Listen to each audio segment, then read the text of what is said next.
আসসালামু আলাইকুম, নমস্কার বন্ধুরা। আমি হাসি রান্নাঘরে আপনাদেরকে স্বাগত জানাই।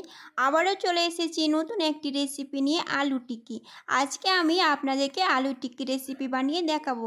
তাই বন্ধুরা, আমার ভিডিওটি স্কিপ না করে দেখতে থাকুন। আলু টিক্কি খেতেও কিন্তু দারুণ মজার। আমি আলু টিক্কি বানানোর জন্য 3টে আলু কুকারে সেদ্ধ করে নিচ্ছি।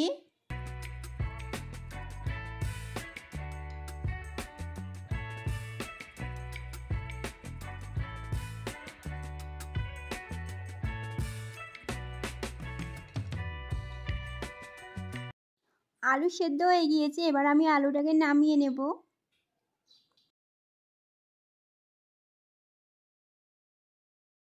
দেখুন বন্ধুরা, আমি 3টে আলু সেদ্ধ করে নিয়েছি। এবার এই 3টি আলুকে গ্রেটার দিয়ে আমি গ্রেট করে নেব। হাত দিয়েও করা হতো, কিন্তু হাত দিয়ে করলে বেশি আঠালো হয়ে যাবে।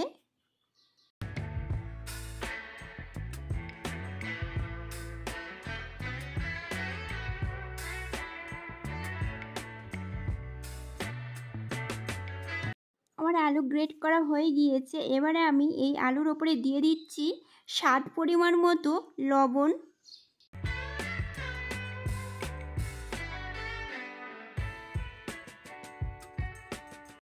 হাফ টিস্পুন গরম মশলা, half teaspoon chilli flakes, half teaspoon চাট মশলা। এখন আমি সব উপকরণগুলোকে একসঙ্গে চামচ দিয়ে ভালো করে মেখে নেব।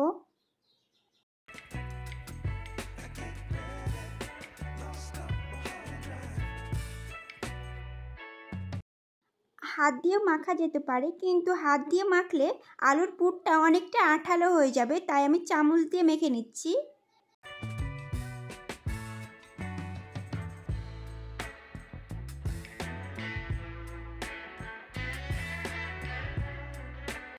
আমার আলুর পুরটা একেবারে রেডি হয়ে গিয়েছে এবং আমি কিছুটা চালের গুঁড়ো নিয়েছি।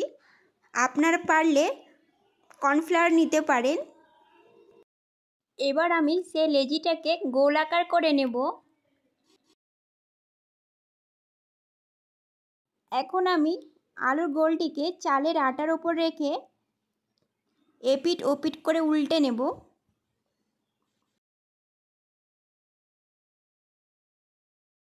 দেখুন আমার আকারটা কত সুন্দর হয়ে গিয়েছে। এবার এইভাবে সবগুলোকে করে নেব। দেখুন আমার সবগুলো করা হয়ে গিয়েছে। এবার আমি এগুলোকে ফ্রাই করে নেব। গ্যাসের ওপর কড়াই বসিয়ে দিয়েছি। কড়াই অলরেডি গরম হয়ে গিয়েছে। এবার আমি কড়াইয়ের মধ্যে নিয়ে নিচ্ছি সাদা তেল। তেল গরম হয়ে গিয়েছে। এখন আমি সেই আলুর টিক্কিগুলোকে একটা একটা করে ছেড়ে দেব।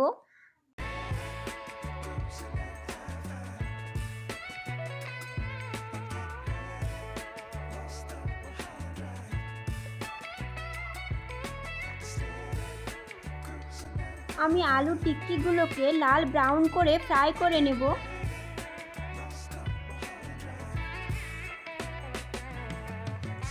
এক পিঠ লাল ব্রাউন করে ফ্রাই করা হয়ে গেল, ঠিক উল্টো পিঠটাও সেম একইভাবে ফ্রাই করে নেব।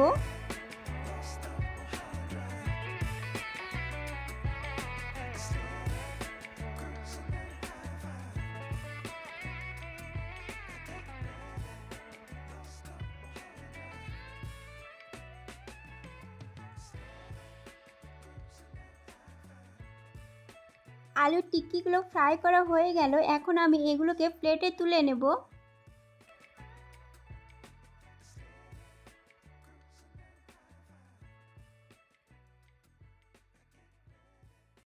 সেম একইভাবে বাকিগুলোকে ফ্রাই করে নেব। দেখুন বন্ধুরা, আমার সবগুলো ফ্রাই করা হয়ে গিয়েছে। খেতেও কিন্তু দারুণ মজার, আর কালারটাও খুব সুন্দর এসছে। বন্ধুরা, আমার রেসিপিটা কেমন হয়েছে যদি ভালো লেগে থাকে তো অবশ্যই শেয়ার করবেন, কমেন্ট করবেন, আর নতুন হয়ে থাকলে সাবস্ক্রাইব করে দেবেন। পাশে থাকা বেল আইকনটি প্রেস করে দেবেন পরবর্তী ভিডিওর নোটিফিকেশন সবার আগে পাওয়ার জন্য। এখানেই আমি ভিডিওটি শেষ করলাম। আল্লাহ হাফেজ।